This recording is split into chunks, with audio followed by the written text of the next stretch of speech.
Ini yang selalu menjadi catatan saya dan tim. Proses penyelidikan di kita ini itu tidak ada aturan. Jadi tidak ada aturan jangka waktunya.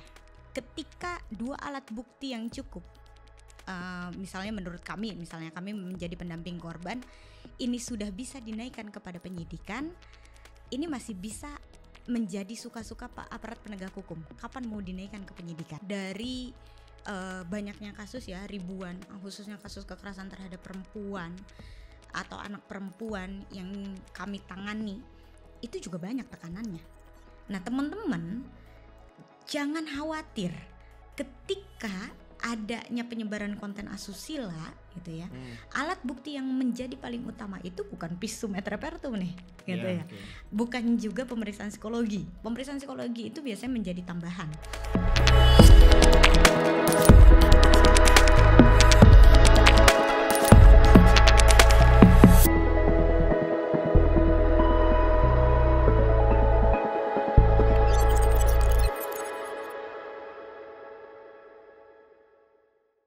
Hari ini kita akan membahas tentang persoalan yang sebetulnya sedang dipersoalkan, yakni tentang masalah hukum, yakni masalah serius sebetulnya, yakni tentang pembebasan. Ya, ini satu kasus sebetulnya, pembebasan seorang bukan terduga lagi, tersangka pelaku, yakni Gregorius, saya lupa namanya itu. Pokoknya ini adalah anak dari Edward Tanur. Dari mantan anggota DPR RI dari fraksi PKB yang ternyata dibebaskan dalam tuntutan yang harusnya dihukum selama 12 tahun. Oke. Baik, hari ini kita sudah kedatangan salah satu aktivis yang bergerak di bidang hukum ya. Dan beliau ini sudah lama di LBH, Lembaga Bantuan Hukum Anggrek ya, yang sering banyak membantu dan mengadvokasi tindakan kekerasan terutama bagi kalangan perempuan ya. Nah ini kita sambut hari ini Mbak Purba Indah. Apa kabar Mbak Purba Indah? Alhamdulillah baik Mas Melki, Oke, Bang Melki. Alhamdulillah. Alhamdulillah. Gimana apa kabar terus kegiatan hari ini di Lembaga Bantuan Hukum LBH Anggrek tuh gimana hari ini? Oke, kalau untuk hari ini kami tadi ada menangani kasus kekerasan terhadap perempuan juga. Ada kasus baru, kebetulan kami memang bergerak di Tangerang Raya ya. Ini tadi ada kasus baru juga, 3 lah yang kami tangani. Sisanya adalah kasus-kasus pendampingan yang lain. Oke, berarti selama 1 bulan ini cukup padat ya, pastinya ya. Oke. Nah Mbak Purba, saya ingin memulai diskusi yang sebetulnya kita harus bawa santai walaupun kasusnya serius. Apa sih yang menyebabkan kasus-kasus viral itu nampaknya selalu tidak pernah selesai dan sering tumbang walaupun itu sudah disokong publik? Kenapa itu biasanya? Pertama ketika ini case-nya adalah case pidana ya, ini yang selalu menjadi catatan saya dan tim. Proses penyelidikan di kita ini itu tidak ada aturan. Jadi tidak ada aturan jangka waktunya. Nah ini yang sebetulnya akhirnya menyebabkan ada satu manfaat dan ada satu hal yang bisa dirugikan. Salah satu yang bisa dirugikannya adalah ketika 2 alat bukti yang cukup, misalnya menurut kami, misalnya kami menjadi pendamping korban, ini sudah bisa dinaikkan kepada penyidikan, ini masih bisa menjadi suka-suka Pak aparat penegak hukum. Kapan mau dinaikkan ke penyidikan? Nah itu apa alasan kenapa ada jeda dan boleh naik dan boleh tidak? Oke, sebetulnya ketika ada jeda ataukah tidak, karena ketika proses penyelidikan ini kan kalau di kepolisian ketika laporan ini ada 2 proses ya. Sesuai dengan KUHP ada proses penyelidikan dan ada proses penyidikan. Nah ketika di proses penyelidikan belum sampai naik ke penyidikan, ini memang tidak ada jangka waktunya. Misalnya proses penyelidikan itu harus 60 hari atau 30 hari, itu tidak ada. Peraturan Kapolri yang mengatur pun tidak ada. Yang tadi saya sampaikan, ada keuntungan dan ada kerugiannya. Salah satu keuntungan mungkin diuntungkan bagi para penyidik yang misalnya mereka menangani kasus-kasus pembunuhan yang belum diketahui gitu ya, terduga pelakunya siapa. Nah ini sebenarnya menguntungkan juga. Nah akan tetapi seharusnya ini dijadikan evaluasi bersama. Kenapa demikian? Karena ketika 2 alat bukti yang cukup, apalagi sejauh ini kami juga kantor ini kan bermitra dengan pemerintahan Kota Tangerang Selatan ya Mas ya, khususnya dalam menangani kasus kekerasan terhadap perempuan. Kita nggak ambil tahun kemarin deh, tahun ini aja dari Januari sampai ini bulan apa nih, Juli kemarin, itu sudah sekitar 200 lebih untuk satu kota. Untuk kasus kekerasan terhadap perempuan dan anak, dan itu yang memang dilaporkan ke pihak kepolisian. Jadi kasus Gregory Starnur itu yang terjadi itu sebetulnya hanya api kecil lah, batu kecil ya. Betul. Ya itu menjadi mungkin satu dibanding ribuan kasus yang lain. Nah tadi saya kembali lagi. Nah ketika ini terjadi, korban-korban kasus kekerasan terhadap perempuan, kekerasan seksual, mereka ini tidak hanya tekanan dari eksternal saja, tapi mereka juga punya tekanan traumatis. Nah ini yang seharusnya menjadi evaluasi kita bersama. Ketika memang ada kasus-kasus yang misalnya penyelidikan harus ada jangka waktunya. Ketika ini bukan kasus-kasus misalnya kekerasan seksual, ini lebih baik ada jangka waktunya. Nah ini yang seharusnya bisa dipisahkan. Gitu. Apakah ada perbandingan misalnya di negara lain nggak misalnya kalau di negara lain misalnya lama untuk pengusutan kasus itu harus 2 minggu, 1 minggu. Nah kenapa di Indonesia itu harus molor misalnya?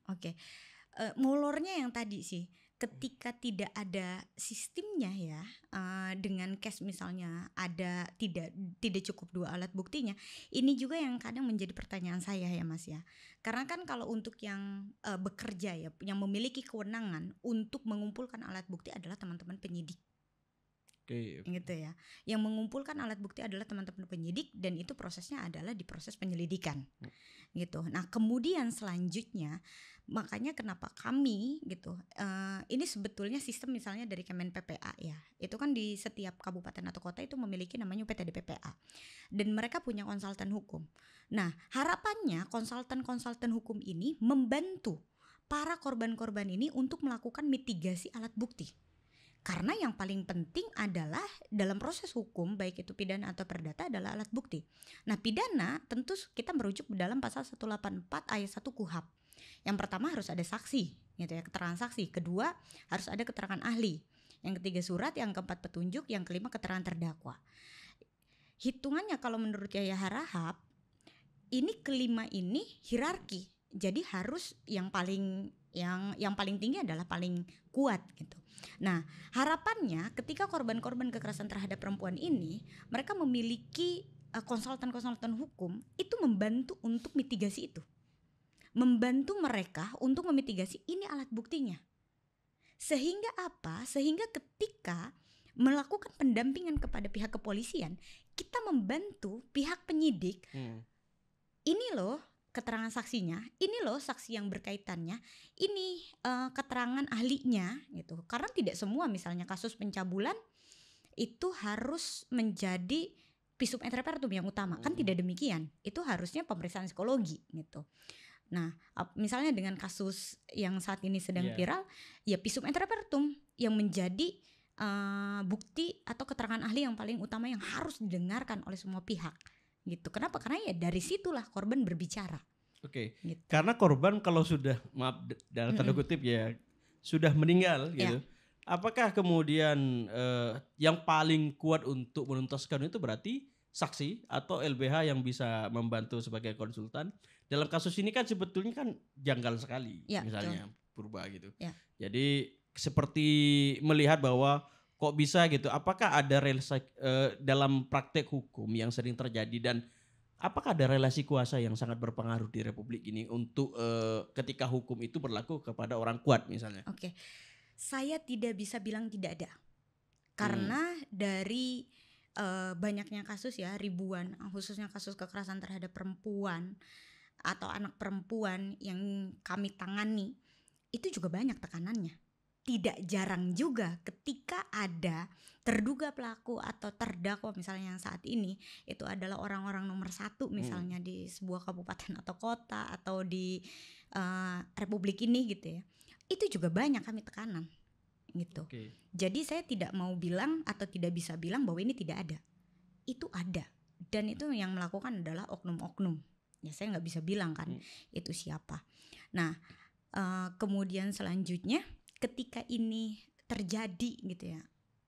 Ini yang seharusnya menjadi perhatian bersama.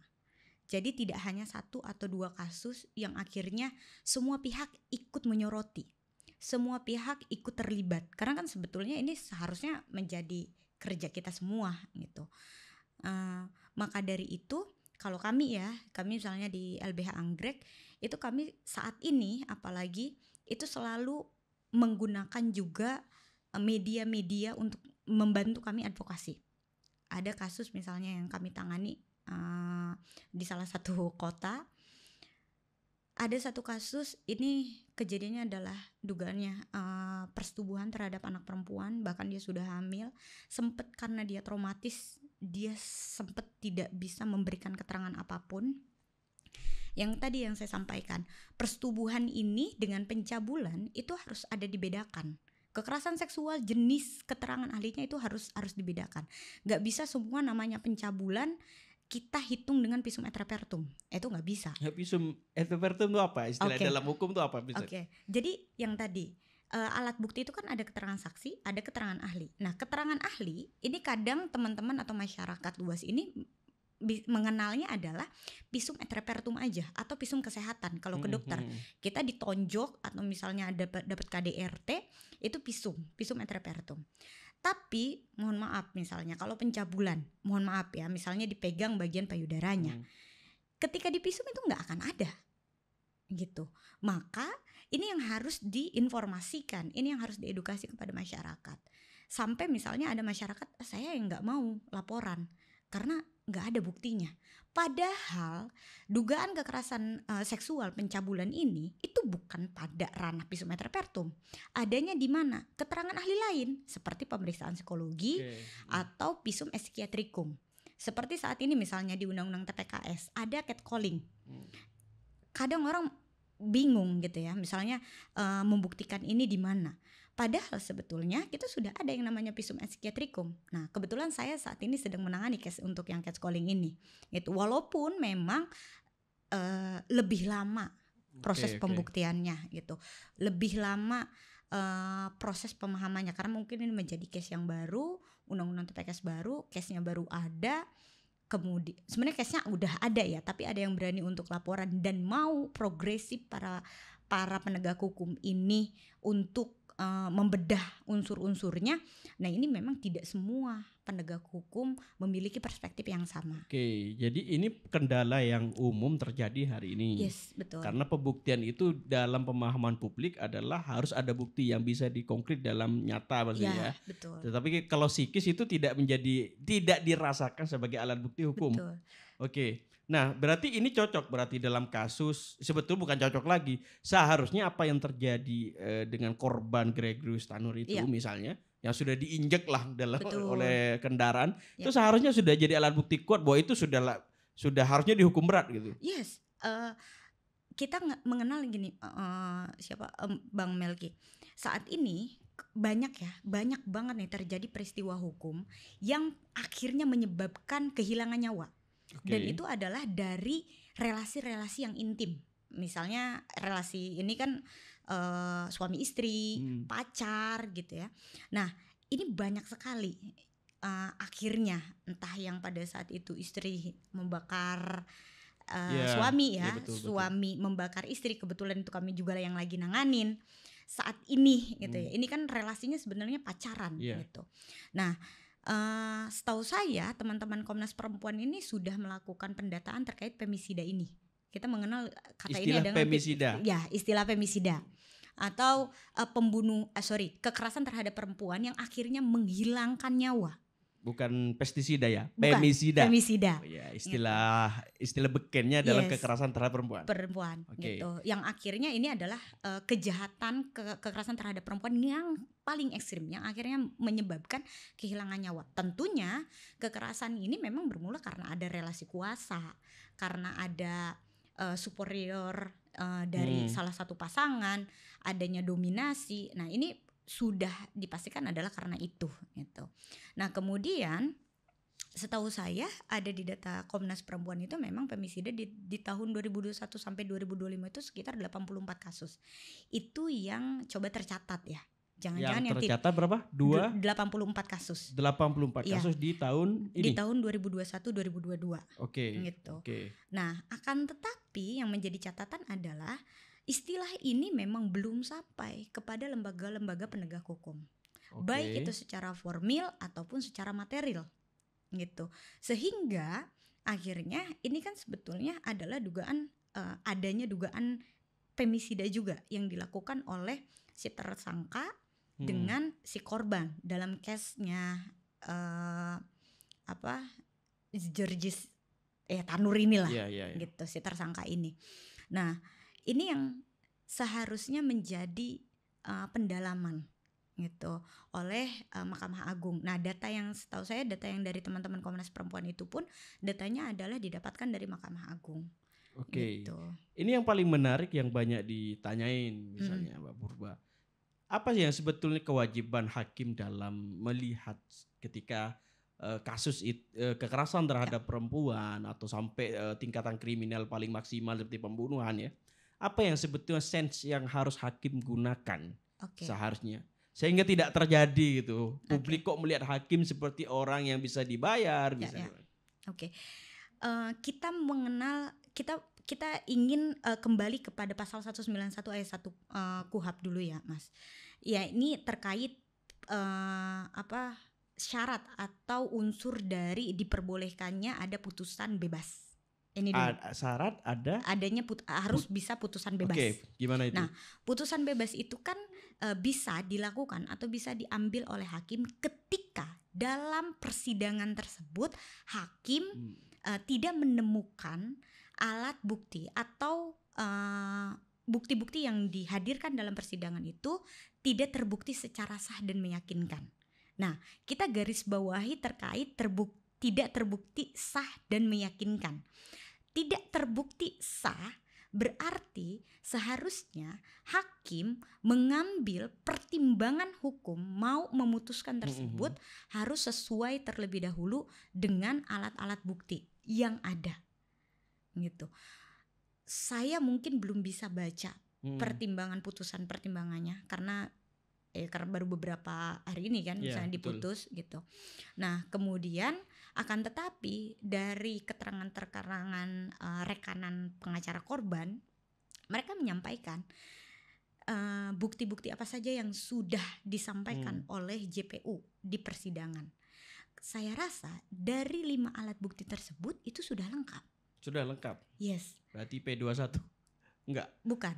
Kalau sudah lengkap itu berarti ya sudah jelas P21 ya kan.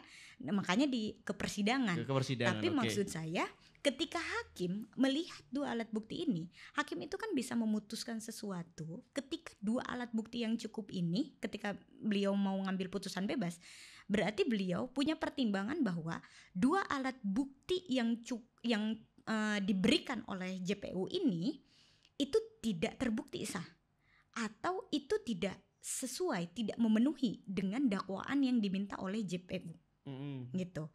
Nah, sedangkan ini alat buktinya sudah bukan cuma 2 tapi ada 5 dan itu sudah dilengkapi. Seharusnya sudah tidak lagi pikirkan bahwa ada sense ya di situ ya. Yes. Seharusnya yang menjadi pertanyaan, kenapa keyakinan hakim tidak pada ini alat bukti sudah sah? Kenapa sampai tidak meyakinkan itu? Nah, kemudian selanjutnya di dalam pertimbangan hakim, putusan itu kan sebetulnya ada 3 ya momennya.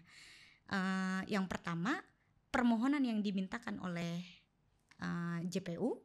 Yang kedua, pertimbangan hakimnya seperti apa? Ya kalau memang misalnya ada pledoi, ada pembelaan dari pihak pengacara si tersangka atau terdakwa, ini ada nanti akan menjadi pertimbangan. Tapi poinnya adalah di pertimbangan sebelum akhirnya memutuskan. Nah, yang saya lihat informasinya adalah salah satu pertimbangan hakim yang akhirnya ini diputus bebas adalah karena dia penyebab dari kematian yang menimbulkan kematiannya adalah bukan karena ada dugaan pembunuhan, bukan ada dugaan penganiayaan gitu ya, akan tetapi karena alkohol. Ya kan? Nah, tapi pertanyaannya Mas, yang harus ditanyakan adalah yang tadi, harus tidak terbukti secara sah. Ketika ada tadi keterangan ahli visum et repertum yang mengatakan bahwa dia memang meninggal karena ada kekerasan, senjata tumpul, kemudian karena ada penganiayaan, karena ada kekerasan yang dilakukan, seharusnya hakim mempertimbangkan itu. Kenapa? Ini harusnya ada pembanding. Gitu. Karena kalau misalnya saya sebagai lawyer kemudian saya membela si terdakwa, saya harus menyiapkan pembuktian terbalik. Inilah yang harus dijadikan pertimbangan oleh hakim. Ini pembuktian terbalik dari pihak pengacara si tersangka ya, kalau saat ini pengacara si tersangka apa yang akhirnya meyakinkan hakim bahwa ini bukan kematian yang disebabkan karena penganiayaan. Gitu. Itu yang harus ada. Nah, sedangkan hari ini tidak ada. Terus bagaimana dengan sense hakim itu harusnya sebetulnya bagaimana di dalam persidangan? Kapan hakim itu boleh mengambil feeling dalam sebuah keputusan? Dan apakah semua keputusan hakim itu harus berdasarkan bukti ataukah memang terlepas dari itu hakim memiliki wewenang? Tidak bisa. Mereka harus tetap berdasarkan alat bukti yang ada. Di dalam persidangan tadi. Jadi kalau kemudian lima bukti yang dianggap lengkap dan kemudian ada keputusan yang tidak memakai alat bukti, berarti itu sense tidak berguna sebetulnya. Yes, betul. Nggak bisa ada tafsiran hakim di luar ada alat bukti. Jadi posisi kebijaksanaan hakim itu sebetulnya apa dalam makna hukum itu? Kebijakan hakim yang tadi ya, mereka harus mempertimbangkan semua dengan alat bukti. Ketika ini kan kita mengambil dalam case ini adalah 338, adanya pembunuhan. Kemudian ini kan sebetulnya dakwaannya kumulatif ya Mas ya, 351 gitu. Nah seharusnya ini ketika dakwaan kumulatif ini yang sorry ya, saya sebagai praktisi saya melihat kenapa hakim sangat berkeyakinan bahwa misalnya tidak ada di 338 di pembunuhan, tapi kenapa hakim juga tidak berkeyakinan bahwa itu di pasal yang lainnya tidak? Di pasalnya yang lain tidak, gitu. Padahal khususnya ya, kalau misalnya yang tadi, yang bukti kelima itu kan keterangan terdakwa, ini kan ada proses rekonstruksi. Nah, ketika proses rekonstruksi, kemudian ini sampai tidak meyakinkan hakim bahwa kan proses rekonstruksi tidak mungkin diada-adakan, ya kan? Yang seharusnya adalah ya kita ngikutin apa yang menjadi arahnya siapa tersangka misalnya pada saat ini. Nah, seharusnya hakim melihat itu. Dan itu kan ada berita acaranya. Itu kan harusnya masuk dalam keterangan terdakwa. Ini banyak yang ditanyakan sebetulnya Mbak Purba. Ini kan sebetulnya di dalam persidangan tuh hakim dibantu oleh berapa hakim lagi? Dua. Betul. Nah posisi dua hakim ini, ini sebetulnya dalam persidangan tuh dalam hal apa sebetulnya tugas dua orang ini? Sebetulnya jadi gini, ketika kita dalam sebuah persidangan ya, apalagi pada proses pembuktian, hakim itu sepengalaman saya ya, hakim pidana itu memang tidak diperbolehkan untuk menjadi hakim tunggal untuk mendengarkan semua pembuktian. Jadi semuanya harus ikut serta. Nah, hakim kedua dan hakim ketiga tentu mereka memiliki kewenangan yang sama, gitu. Untuk apa? Untuk melihat alat bukti yang ada. Kan mereka adalah hakim-hakim aktif. Jadi nggak ada dibatasi misalnya ke hakim anggota ketika mau bertanya itu harus izin dulu sama hakim ketua, itu tidak ada gitu. Jadi mereka semuanya punya suara, mereka semuanya bisa aktif untuk bertanya ya gitu. Nah, kemudian ketika baru putusan itu adalah musyawarah internalnya para majelis hakim pemeriksa perkara tersebut. Nah, kalau dalam ranah itu ya kita nggak bisa bilang misalnya misalnya seperti di pengadilan di MK gitu ya, kita bisa melihat mana yang setuju dan mana yang tidak. Sedangkan kan kalau untuk di majelis perkara ini ya semuanya adalah menjadi putusan mereka. Putusan kolektif berarti. Kolektif. Oh, jatuhnya ini tidak boleh ini. Berarti sebetulnya kalau ada satu hakim yang dianggap melanggar etik, berarti keseluruhannya sebetulnya melanggar. Yes, betul.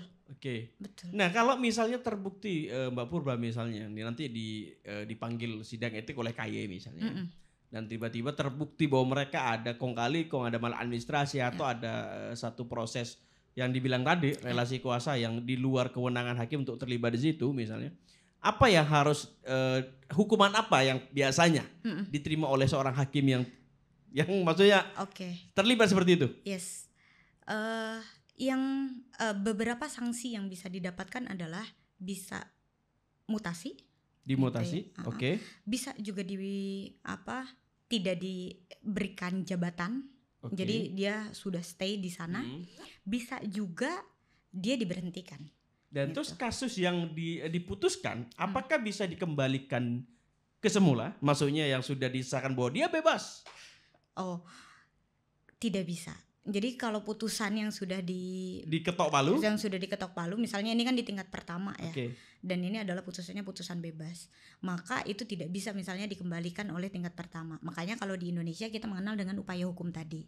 Nah, upaya hukum yang bisa dilakukan oleh pihak keluarga dan dalam hal ini harus diwakili oleh JPU ya, gitu. Nah, JPU bisa mengajukan kasasi ke Mahkamah Agung. Oke, kalau kasasi itu akhirnya dikabulkan, apa wujud nanti? Apakah benar misalnya inisial IN misalnya, ET misalnya, Edward Tanur lah ini. Apakah kasus itu akan bisa dipulihkan lagi menjadi kasus yang bisa disidangkan ulang?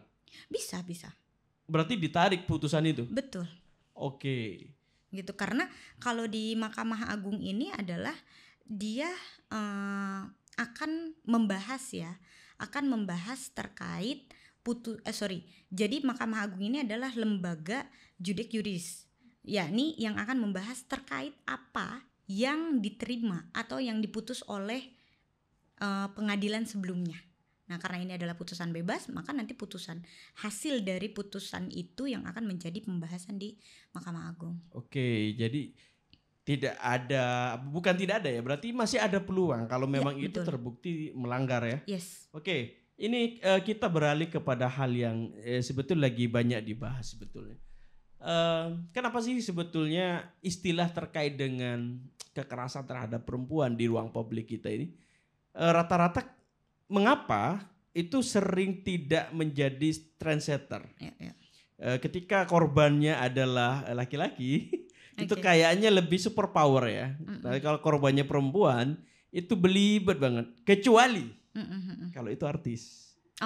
Jadi kalau artis nampaknya itu kan menjadi makanan mentah bagi media sosial atau media massa sehingga lebih banyak diusut. Tapi kalau orang perempuan itu berasal dari masyarakat biasa, itu seakan-akan jauh dari api dari panggangnya. Kenapa itu Mbak Purba? Nah, kalau di Jakarta atau Jabodetabek Banten, orang bisa mengakses Polres enak sekali ya, gitu. Karena polseknya pun dekat-dekat. Nah, sedangkan ketika di yang lain misalnya di luar Jawa misalnya, itu kan kesulitan. Maka pasti yang akan didatangi pertama adalah di polsek. Saya tidak 1 atau 2 gitu yang menerima kasus sebelumnya dia di polsek. Kemudian ketika di polsek dia tidak diterima karena merasa bahwa taruhlah kasusnya adalah kasus KDRT. Dia merasa bahwa ya udah nanti juga baik-baik aja lagi. Oh, jadi ada pembiasaan ya. Yes, betul. Peristiwa itu. Betul. Padahal undang-undang KDRT, undang-undang kekerasan seksual, undang-undang misalnya perlindungan anak karena ada pencabulan dan ada persetubuhan, itu sudah jadi undang-undang khusus. Oke. Kenapa menjadi kayak seperti penanganannya kayak undang-undang umum?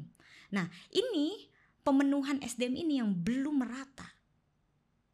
Nah, sedangkan gerbang utama adanya laporan dia bisa mengupayakan upaya hukum adalah dari situ.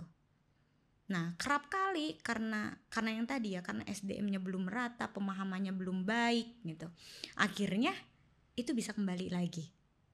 Kembali yang akhirnya malah ditambah terus-terusan. Maksudnya kekerasannya yang pada akhirnya ya tadi bisa menyebabkan femisida ini. Enggak, sebetulnya isu femisida itu sebetulnya awalnya di mana Pak sebetulnya? Ini kan istilah yang sebetulnya sangat banyak dibahas ya di media sosial terutama di ruang-ruang Twitter ya. Ya sebetulnya femisida itu kan sebetulnya istilah yang lebih banyak dinikmati oleh kalangan intelektual, tapi kalau di kalangan publik kita tuh lebih enaknya dibahas dengan apa? Dibahasa dengan apa? Mungkin saya belum ini ya. Mungkin bahasanya bisa dikatakan kekerasan ekstrim. kekerasan ekstrim Iya. terhadap perempuan ya. Terhadap perempuan. Oke. Ya. Oke, jadi intinya kalau teman-teman nanti ketemu dengan istilah femisida itu artinya berarti kekerasan ekstrim terhadap perempuan. Yes, betul. Saya pikir dari awal itu ketika mendengar istilah femisida, saya pikir itu adalah pola kebencian masyarakat umum terhadap perempuan. Ternyata lebih pada aspek kekerasannya yang dibaca. Betul. Oke. Gitu. Itu seperti pelesetan dari genosida ya. Tak kira femisida, genosida itu ya pemusnahan ya. Oke, Mbak Purba, yang paling ingin kita kolek atau istilahnya lebih cari lebih mendalam persoalan perspektif hukum ya. Ini kan ini baru satu kasus yang viral ya. Ini seperti bola salju yang sebetulnya mungkin besok akan ada lagi. Ya. Kita terbantu dengan media sosial. Nah, sebetulnya kan banyak juga para korban itu tidak perlu dengan kekerasan fisik tapi juga dengan media sosial. Oke, penghinaan di media sosial, kemudian kayak penyebaran video mesum atau konten di media sosial. Itu apa yang kemudian harus dilakukan oleh perempuan yang merasa dirugikan? Pertama ada satu undang-undang yang saat ini sebetulnya sangat cukup melindungi ya. Ada untung dan ada ruginya sebetulnya. Undang-undang Perlindungan Data Pribadi, Undang-undang TPKS. Undang-undang TPKS di pasal 14 itu satu yang sangat bisa diuntungkan ya Mas ya. Pertama, ketika itu disebarkan ada penyebaran konten asusila misalnya, bahkan sebelum disebarkan pun, misal dia nggak tahu ya namanya pacaran misalnya ya, ada berhubungan seksual, kemudian dia nggak tahu itu sebetulnya difoto gitu ya. Nah kemudian ada ancaman misalnya nggak mau putus dan yang lain sebagainya gitu ya, nanti aku sebar gitu. Itu saja sekarang sudah bisa dilaporkan menggunakan pasal 14 Undang-Undang TPKS. Nah saya saat ini lagi ada kasus yang berjalan juga yang model seperti itu. Yes, betul. Nah sebetulnya ini bagi saya ya sebagai yang pendamping hukum, sebelum ada Undang-Undang TPKS dan saat ini ada Undang-Undang TPKS, saya sangat merasa terbantu gitu. Kenapa? Karena unsur-unsurnya sangat relate dengan perkembangan zaman hari ini. Yes, dan dengan kasus-kasus kekerasan seksual. Karena kita akhirnya nggak usah berpikir ini gimana biar bisa masuk dengan dugaan perkosaan, dengan dugaan pencabulan gitu. Yang pada sebelumnya adalah hanya dua itu. Nah, kemudian apa yang bisa dilakukan? Yang tadi masuk dalam kategori alat bukti. Nah, teman-teman jangan khawatir ketika adanya penyebaran konten asusila gitu ya. Alat bukti yang menjadi paling utama itu bukan visum et repertum nih gitu ya. Bukan juga pemeriksaan psikologi. Pemeriksaan psikologi itu biasanya menjadi tambahan. Akan tetapi yang paling utama adalah ketika teman-teman misalnya mendapatkan foto tersebut, cukup screenshot gitu ya. Jadi model screenshot sudah cukup ya. Nah, cukup screenshot tapi nanti itu yang menjadi bukti pertama gitu. Itu barang bukti pertama yang nanti akan diserahkan. Nah, pendalamannya melalui apa? Melalui digital forensik. Gitu. Nah, ini pemenuhan alat bukti yang tadi, yang keterangan ahli. Karena itu menjadi keterangan ahli. Screenshot memang belum cukup, tapi itu menjadi gerbang utama. Gitu. Itu yang nanti akan dilakukan pemenuhan dengan digital forensik tadi. Gitu. Nah kemudian kalau misalnya dengan kasus yang tadi Kak, tapi aku nggak tahu nih foto dan videonya gitu, tapi ada ancamannya, itu pun bahasa ancaman ketika memang itu ada misalnya lewat WA, itu menjadi barang bukti pertama gitu. Yang paling juga ingin publik tahu itu sebetulnya, ini kan banyak perempuan mungkin adalah salah satu makhluk yang mungkin bisa bercerita lebih mendalam kalau berdua, tapi dia tidak bisa mengungkapkan kalau di wilayah publik. Nah, mereka kadang-kadang korban itu membutuhkan tempat di mana mereka harus melapor. Nah, di mana mereka harus mendapatkan pendampingan hukum. Yang selama ini pikiran publik itu kalau berurusan dengan hukum, pendampingan hukum, mereka akan berhadapan dengan sering kali adalah biaya yang mahal, betul. Kemudian berlarut-larut dengan administrasi yang cukup pelik. Nah, kalau kemudian menghadapi pertanyaan publik, misalnya Mbak Purba, di mana kalau korban kekerasan terhadap perempuan ingin menemukan pendamping hukum yang tepat? Lewat apa saja skenarionya dan di mana saja? Oke. Pertama yang harus terinformasikan ya buat teman-teman bahwa semua di kabupaten atau kota di provinsi itu punya yang namanya UPTD PPA. Nah, UPTD PPA ini memang di bawah Kemen PPA. Mereka itu sudah menyiapkan psikolog, ahli hukum, yang itu memang mereka kewenangannya adalah harus mendampingi korban. Sebentar. Jadi mereka kalau misal saya nih, saya punya anak misalnya, saya punya anak perempuan, jadi korban kekerasan, jadi langsung ke UPTD tadi. Gak perlu ke Polres enggak? Atau lewat Polres dulu baru ke itu? Sebaiknya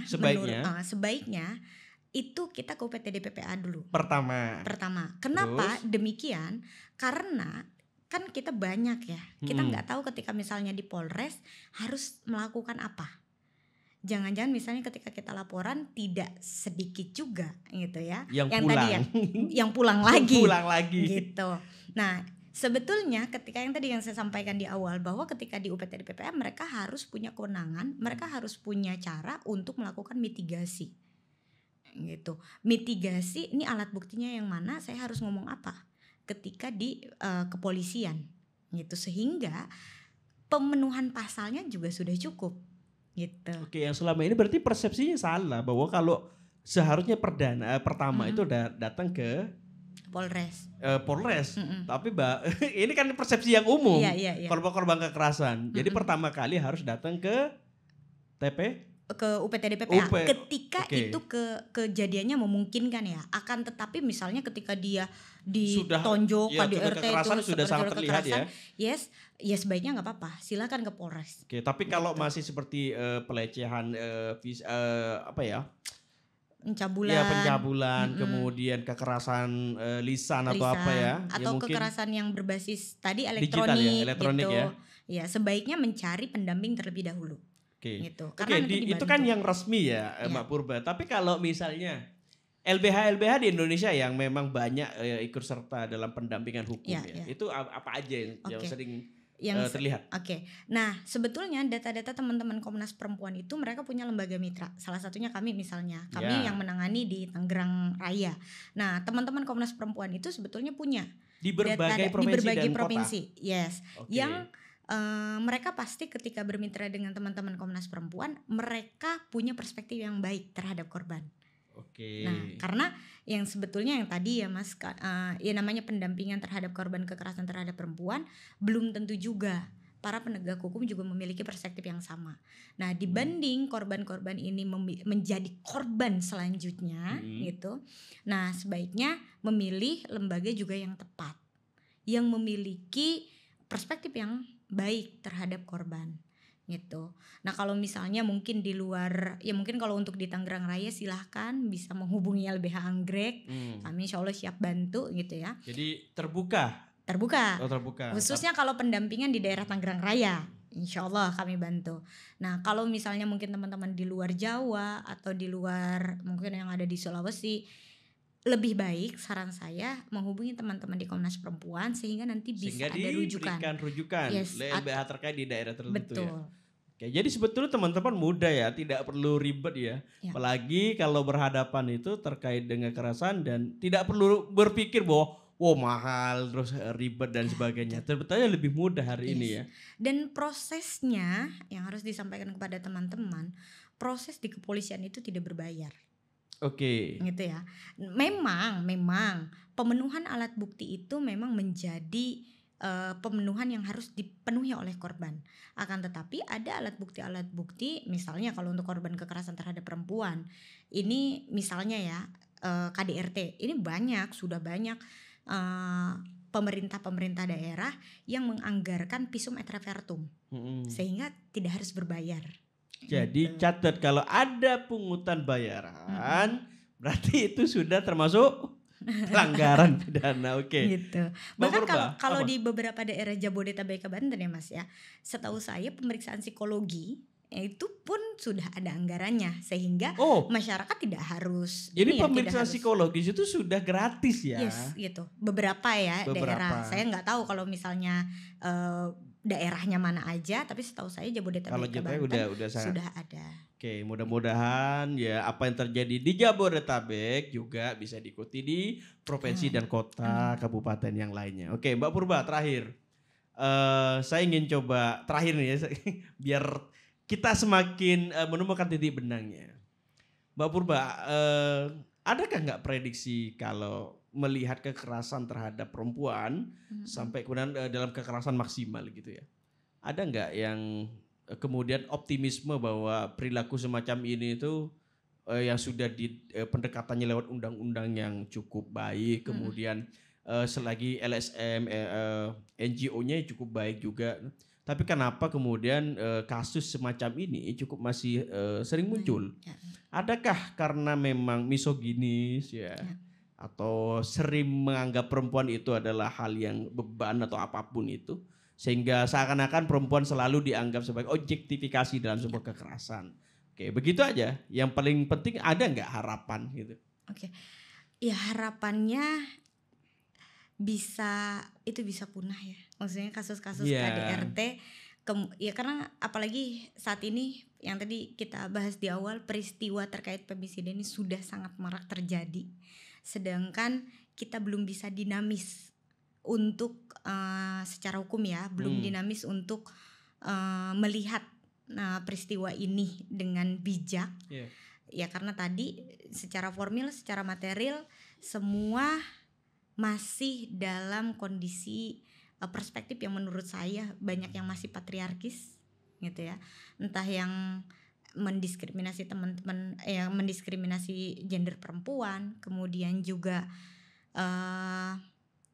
kejadian-kejadian yang banyak terjadi, semuanya kekerasan terhadap perempuan, yang KDRT, semuanya karena superioritas. Harapannya ini bisa lebih dan lebih gitu. Mengurangi beban terhadap kekerasan perempuan. Oke, terima kasih Mbak Purba sudah bergabung di channel kami di Politika Research Consulting, di PRC Talk terutama ya. Dan mudah-mudahan pembahasan terkait dengan persoalan kekerasan, hukum, dan perempuan ini menjadi analisa perspektif tambahan kepada teman-teman penonton setia PRC Talk. Ya, lagi-lagi mudah-mudahan teman-teman tetap standby di channel ini dan banyak tema-tema yang nanti kita akan bahas di episode selanjutnya. Terima kasih Mbak Purba. Sama-sama. Mudah-mudahan tetap lancar dengan pekerjaan dan LBH-nya yang sedang ditekuni hari ini. Saya Melki Amirosole sebagai host PRC Talk hari ini mengucapkan salam demokrasi.